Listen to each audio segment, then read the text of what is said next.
안녕하세요, 엔조입니다. 네, 저희 엔조의 터닝 포인트를 주로 외독해 주시는 구독자분들이요. 주로 대기업, 중소기업, 공무원, 그리고 취업을 준비하시는 취준생 여러분들, 그리고 자영업자분들, 다양한 분들이 계신데요. 특히 저희 채널의 경우에 해외에서도 주로 보시는 분들이 많이 계세요. 일본이라든가 미국에서도 거의 합해서 한 10% 정도 구독자가 계신 것으로 제가 파악이 되고 있습니다. 네, 일단 이 시점에서 해외에 계신 동포 여러분 감사합니다. 네, 엔조의 터닝 포인트 채널을 이렇게 둘러보신 분들은 좀 아시겠습니다만, 특히 제가 기업을 비교하거나 해외 취업이라든가 문화를 비교하는 것에 대해서 일본이 자주 등장하는 것을 느끼셨을 겁니다. 그러다 보니까 저한테 댓글이나 혹은 메일을 보내주시는 분들이요, 일본에 취업을 하게 되는 것에 대한 상담, 그리고 일본의 어떤 그 문화라든가 기업 문화, 그 다음 여러 가지 것들, 뭐 특히 제가 이번에 장인 정신에 대해서 이야기를 했었는데요. 뭐 그런 부분에 대해서 좋은 거는 익히 좀 자기네들이 좀 들어서 알고 있지만, 좀 단점이라든가 잘 모르는 부분에 대해서도 좀 다뤄줬으면 좋겠습니다 라고 하는 그 요청들이 조금 있었어요. 현실적인 이야기라든가. 그래서 오늘 제가 아예 작정을 하고 그런 일본 취업을 포함해서 생활하는 거, 어떻게 보면 조금 단점을 조금 오늘은 부각을 해야 될 것 같습니다. 그래서 짧은 시간에 모든 걸 다 말씀드릴 수 없기 때문에 제가 지금 녹화를 하게 되면 시리즈물로 나눠서 몇 편에 걸쳐서 공개를 하고자 합니다. 네, 제가 지난번에 공개했던 영상 중에 보면요, 일본 취업 지원하겠습니다 라고 하는 영상이 있습니다. 그 영상은 단순합니다. 제가 지인들한테 이야기를 들은 게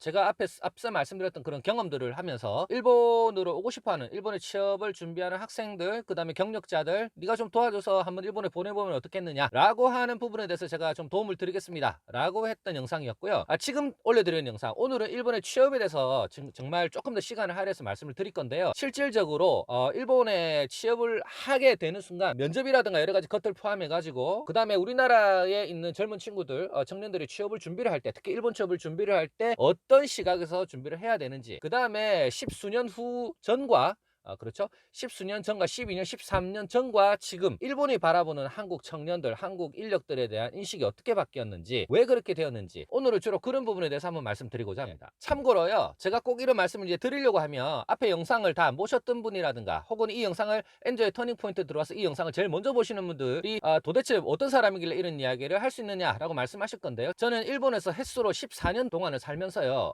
직장 생활을 했었고, 뭐 중소기업 대기업 다 겪었고요, 그 다음에 창업을 하면서 사업을 했던 그런 사람입니다. 그리고 일본의 큰 도시 도쿄, 요코하마, 후쿠오카, 나고야, 여기서 다 살아봤었어요. 그래서 주변에 일본인 친구들이 많고, 일본인 기업 하시는 분들, 사업하시는 분들 네트워크가 되게 많습니다. 뭐 그러한 어떤 생활 이력이 있기 때문에 제가 아는 주변의 일본인 지인들은요, 그런 경우가 있어요. 다른 사람이 일본에 대해서 비판을 하거나 까거나 할 때는 굉장히 큰 반발을 해요. 근데 제가 그들 앞에서 비판을 하거나 까면 그냥 두 손은 공손히 모으고 경청을 합니다. 그냥 깔 자격이 있다고 하더라고요. 웃자고 드린 말씀이고요. 물론 제가 드리는 말씀은요, 100%제 개인적인 주관적인 의견이에요. 제가 경험을 했다고 하더라도 모두가 100% 맞는 말은 아닐 수도 있기 때문에 부디 이 영상을 보시는 분들은 잘 참고를 하셔서 내용을 활용하시기 바랍니다.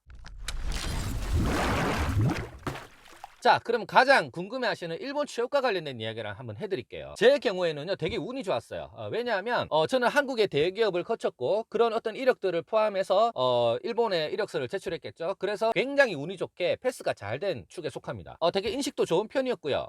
그런 어떤 경험이 있다 보니까 자연스럽게 한국 대기업에서 일본 대기업으로 가기가 쉬웠고, 일본 대기업을 또 나오다 보니까 다른 중소기업이라든가 어떤 인맥을 형성하거나 제 사업을 하기가 되게 좋았었어요. 근데 제가 일본으로 가가지고 일본에 있는 제 제일교포 선배가 인력 관련된 인력 사업을 하는 사업을 좀 했었습니다. 그 당시에는 한국에 있는 IT 인력을 일본으로 데려오는 그런 사업을 하는 선배였었어요. 제가 그 사업을 도와주면서 한국에 출장을 가면서 한국에 있는 IT 취업, 일본 IT 취업을 준비 중인 학생들을 만나고 졸업생들을 만나면서 회사에 대한 어떤 그런 이야기라든가, 그 다음에 일본의 어떤 상황이라든가 취업에 관련돼서 주의할 점, 그 다음에 준비해야 될 점, 이런 것들을 주로 뭐 알려주고 뭐 그런 식의 역할을 조금 했었거든요. 그래서 IT 인력을 모집하려고 전국을 좀 돌아다녔던 경험도 있습니다. 물론 이제 일본에서 한국으로 출장을 와가지고요. 네, 그런 경험이 있기 때문에 두 가지죠. 제가 채용자, 취업을 준비하는 사람의 입장에서 있어봤고, 채용을 도와주는 사람, 스카우트의 입장에 있어봤던 거죠. 채용하는 입장과 채용당하는 입장, 이 두 가지의 입장에 다 있어봤었기 때문에 저는 그 누구보다도 그 상황에 대해서 잘 알고 있고 이해를 하고 있다고 생각합니다. 제일 그 어떤 질문을 많이 하시는 부분에 하나가요, 일본 회사에 취업할 때 스펙을 어떻게 해야 됩니까? 취업을 하기 위해서 어떤 자격 합격 요건을 어떻게 내나요? 라고 하는 질문을 많이 주세요. 네, 여기서 단도직입적으로 말씀드리겠습니다. 일본에는요, 성적하고 아무 상관이 없어요. 학교 어디가 나왔는지 아무 상관없어요. 학벌 상관없습니다. 토익 따위는 필요 없어요. 다시 말해서 성적이 어땠는지, 토익 점수가 몇 점인지, 어느 학교를 나왔는지, 어떤 자격을 갖고 있는지는 중요하지 않습니다. 자, 지금부터 제가 예를 들 건데요. 지금 예를 들면서 나오는 국가들을 제가 결코 비하하려고 하는 건 절대 아닙니다. 오해하시면 안 돼요. 오히려 지금 제가 예를 들려고 하는 이 국가들도 우리나라를 깔 수 있어요. 특히 제가 지금 말씀드리는 거 절대 그런 의도가 없으니까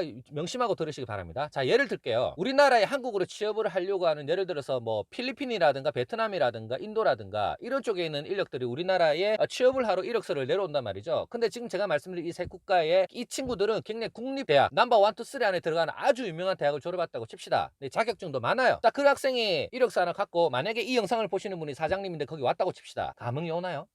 감흥 안 옵니다. 내가 그 학교가 얼마나 유명한지, 거기 어느 실력에 대해서 들어가야 되는지 너 어떻게 알아 그거? 마찬가지예요. 일본에서 우리나라를 볼 때 그렇게 본다는 말이죠. 이건요, 우리나라도 마찬가지예요. 우리나라에서 봤을 때, 일본을 봤을 때 네, 개요, 와세다, 도쿄 뭐 이 정도 이외에 잘 모르지 않습니까? 뭐 관심 있고 학교를 유학을 했고 관심 있는 사람들은 그 위에 지방에 유명한 대학들 많이 있어요. 그 지방 유명한 대학들에 대해서 이름만 대면 다 알겠지만, 일반적인 분들이 그 지금 제가 언급한 세 개 대학 이외에 그렇게 속속들이 잘 아시나요? 마찬가지예요. 서로가 잘 모른단 말이에요. 일본에서 봤을 때는 뭐 서울대학교 정도? 그 이외의 학교들에 대해서 별로 관심이 없어요. 그래서 이 사람이 어느 학교를 나왔는지 아무 관심이 없단 말이에요. 그리고 토익요, 뭐 영어 할 줄 알면 좋죠. 영어 할 줄 알면 좋죠. 일본어 이외에 다른 언어를 한다는 거, 특히 영어를 한다는 거는 굉장히 플러스 요인입니다. 단 토익 점수가 낮거나 아예 그런 영어를 못한다라고 해서 불합격될 요소는 아니에요. 중요한 건 일본어 실력입니다. 일본어 실력. 이게 일본어 실력이요, 제일 중요해요. 대부분 일본인들은요, 뭐 영어 울렁증 있어요. 뭐 아시는 분은 아시겠지만 발음도 안 좋고요. 발음에 대한 컴플렉스가 되게 심하거든요. 그래서 영어에 대한 울렁증이 특히 심하고 영어 잘 안 씁니다. 영어를 알고 있어도 그 부끄러워서 잘 안 써요. 영어로 이야기할 일이 거의 없단 말이에요, 일본에서. 외국계 영어를 사용하는 외국계 기업에 들어가면 영어를 쓰는 사람을 우대할 수는 있어요. 그건 매우 중요한 부분이죠. 그렇지만 아무리 뛰어난 실무 능력을 갖고 있다고 하더라도 일본어가 안 되면요, 말짱 꽝입니다. 게임 끝이고요, 아무 소용이 없어요. 예를 들어서요, 학교를 갓 졸업한 신졸자라 그래요. 신졸자가 학교를 갓 졸업했는데 그 친구가 일본어를 잘해요. 근데 뭐 그 친구가 저 학교 졸업해서 뭐 회사에서 뭐 프로젝트 경험이 있겠습니까? 뭐가 있겠습니까? 근데 뭐 C나 C++ 같은 자바 같은 랭귀지만 기본적으로 알고 있단 말이죠. 근데 이 친구가 일본어를 되게 잘해. 그러면 이 친구 매니저까지 할 수 있어요. 관리자들하고 의사소통이 되거든요. 프로젝트를 설명하고 이것에 대한 이야기를 할 때 일본어를 하는 그 친구가 다 중간에서 통역을 할 거 아닙니까? 그래서 일본어를 잘하는 친구가 중요하다라는 거예요. 일본어가 중요하다라는 겁니다. 그리고 또 하나요. 만약에 예를 들어서 학교 금방 졸업하고 일을 완벽히 못하는 상태에서 어쨌든 회사에 들어가죠. 그러면 거기 있는 선배가, 사수라고 합니다. 그 사람이 가르쳐 줄 거 아니에요. 말이 통해야 가르쳐 주지. 그리고 이런 분들이 있어요. 어떤 분들은 IT 아니에요. IT 말고 뭐 건설이라든가 아니면 조금 3D 업종으로도 괜찮으니까 돈을 벌기 위해서 좀 가고 싶은데 뭐 필요한 자격증이라든가 일본어 수준 어느 정도 돼야 됩니까? 라고 문의를 주시는 분들 꽤 계시거든요. 그런데 그런 분들일수록 영어가 아니지. 그런 분들일수록 일본어를 잘 하셔야 됩니다. 왜냐면요, 위험한 일 하시잖아요. 안전사고에 대한 예방, 그리고 그에 대한 설명을 들으려면 지금 제가 앞서서 말씀드린 분야보다 더 일본어를 잘 하셔야 돼요. 그리고 그 다음에 비자 관련된 내용인데요, 자격증이 필요한 이유. 예를 들어서 소프트웨어 프로그래머가 일본에 취업을 하려고 하면 정보 처리 기사 자격증이 있어야 됩니다. 그게 1급이 필요한데요, 꼭 이 자격증이 아니더라도 어느 직종이건 자격증이 필요하다라고 그 모집 요건에 나오는 부분이 있거든요. 그건 왜 그러냐면 취업비자 때문에 그런 거예요. 취업비자가 없이는 각 국가에서 경제활동을 할 수가 없어요. 잘 아시죠? 자, 그러면 취업비자를 얻기 위해서 이 해당 분야의 자격증, 그게 필요한데요, 예를 들어서 나는 프로그래머인데 자격증이 없을 수도 있어요. 그죠? 없을 수도 있어요. 뭐 여러 가지 형태의 능력자분들이 계실 텐데, 그러면 나는 일본에 취업 못하느냐? 아니요, 할 수 있어요. 뭐 예를 들어서 배우자 비자라든가 다른 비자 속에 취업을 할 수 있는 자격이 포함되는 비자들이 있습니다. 지금 제가 그걸 언뜻 다 기억을 못하는데 그 부분들이 어떤 부분인가를 잘 살펴보세요. 그거 영상은 홈페이지나 인터넷 조금만 찾아보시면 다 나와요. 취업 활동을 할 수 있는 비자가 어떤 것인지만 알고 거기에 내가 부합되는 부분이 있는지를 확인하시면 그 비자로 일본에서 취업 활동을 할 수가 있어요. 경제 활동을 할 수가 있는 거죠. 또 하나요, 그 한국의 인력들과 일본의 인력들을 이렇게 비교했을 때 어디가 더 우수하냐고 하면요, 한국이 무조건 우수합니다. 왜냐하면 단적인 예를 들어서요, 우리 방에는 PC방이 정말 많죠. 한때 우리나라가 IT 강국이니 뭐 인터넷 통신 인프라가 세계 최고니 하는 그 칭송을 들었던 게 바로 이 PC방인데요. 동네 어딜 가나 다 있어요. 근데 이 PC방이 많고 우리나라 사람들이, 우리나라 학생들이 게임을 너무 좋아해 줬던 이 덕분에 기본적인 PC를 사용하는 방법이라든가 오피스 툴을 사용하는 방법이라든가 뭐 프린트하는 방법이라든가 여러 가지 그 디지털 기기를 사용하는 데 있어서 굉장히 우수한 이 머리를 갖고 있다는 말이에요. 다시 말해서 PC를 사용하는 능력, 그 다음에 우리나라 대학생들이면 웬만하면 토익 몇 번 다 보고요, 시험 치고 영어 공부 다 합니다. 다시 말해서 제가 봤을 때는요, 한국의 평균, 한국의 50에서 60% 되는 수준의 학생들이 일본에 가도 일본에서는 엘리트 소리 들을 거예요 아마. 그리고 우리나라 학생들의 장점이요, 요즘 해외여행을 많이 혼자서 다니죠. 어학연수도 마찬가지고 어떤 뭐랄까 기질이라서 그럴까요, 좀 도전 정신이 조금 있어요. 다른 나라들보다는, 일본보다는 조금 도전 정신이 있는 것 같고, 워낙 국내의 좁은 땅덩어리에 대기업 들어가랴, 공무원 되랴, 어디 취직하랴, 그 너무 경쟁이 심한 곳에서 있다 보니까 일단 스펙 쌓기가 되게 잘 되어 있는 것 같아요. 그런 종합적인 도전 정신이 일본의 곧또래들보다는 훨씬 높고, 그 다음에 어떤 수준이